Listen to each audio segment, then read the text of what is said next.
Napalakas sa loob ng ilang mangingisdang pumapalaot sa Baho de Masinloc ang pagkapanalo ng Pilipinas sa kaso laban sa China. Suportado mga mangingisda ng lokal na pamahalaan ng Masinloc, Zambales.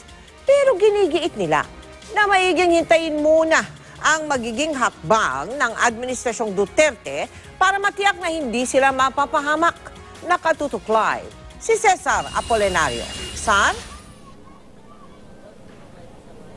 Mel, sa desisyon ng International Arbitration Tribunal ay kapwa may karapatan ang bansang China at Pilipinas sa karagatang sakop ng Scarborough Shoal, kaya hindi dapat pagbawalan ang mga mangingisda ng kapwa bansa na pumunta roon. Ayaw naman magpadalos-dalos ng lokal na pamahalaan ng Zambales, gayon din ang maraming mangingisda na nakausap namin. Gayon man ay may mga ilang palaban. Ang ilang mangingisda sa bayan ng Infanta sa Pangasinan na nakausap ng GMA News, mas palaban lalo't pinaboran ng Permanent Court of Arbitration ang Pilipinas.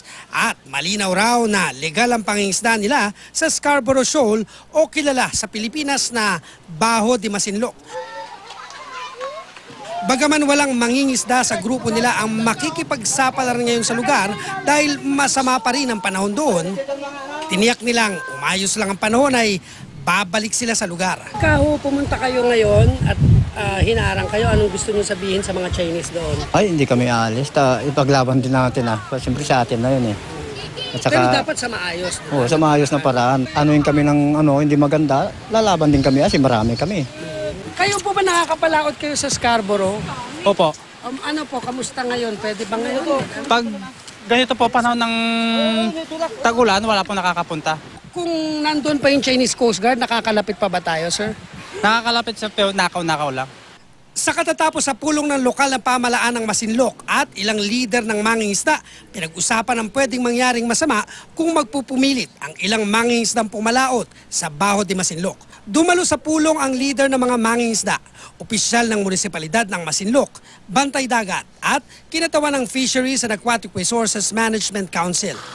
Gusto ng mga mangingisda na sana tapusin na ang usapin sa lalong madaling panahon. Yung iba, sige, gera kung gera, sabi nila. Pero hindi nila alam kung anong epekto ng gera. Gusto natin talagang makipaglaban. Malakas lang ang loob natin dahil hindi tayo ang sumusuong. Huwag padalos-dalos sa kanilang desisyon na papalaot na sa Scarborough. Na kailangan makinig ho, no? Ang lokal na pamahalaan ay suportado ang mangingisda.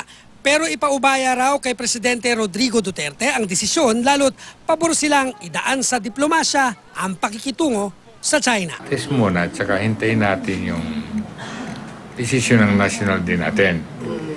Alam naman yun na yung bagong presidente natin. Meron siyang plano na magkaroon ng bilateral meeting.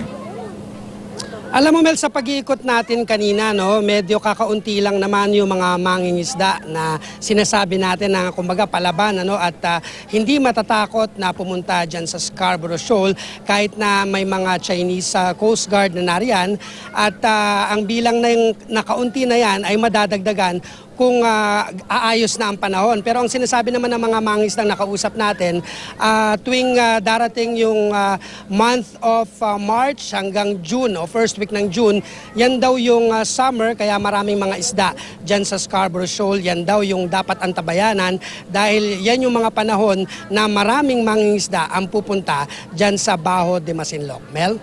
Maraming salamat sa iyo, Cesar Apolinario.